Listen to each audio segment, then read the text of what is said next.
स्वासी लागत है सब घर जगह की लागत है नहीं अच्छा लागत है उसे करा हो जाए ऊपर लंबे लंबे सबके पीछे वाले बोल जगदम्बा भवानी मैया की अजय करा कैसे भैया जगमगा जगमगा हो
कैसे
नहीं लगा था अच्छा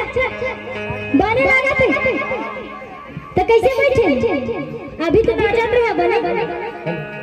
अब कैसे बैठ गया मला नहीं अच्छा लगा था अकेला अकेला आपो मन मोर संग देगा ना बने लगी रेडी खड़े हो जा शर्माना नहीं ये माता रानी के दरबार है जैन जैन नाचना है नाच ले भैया फिर इसका मौका नहीं मिलने वाला है खड़े हो जा हमार माई लोग भी सब लोग खड़े हो जा जी हाँ जो बात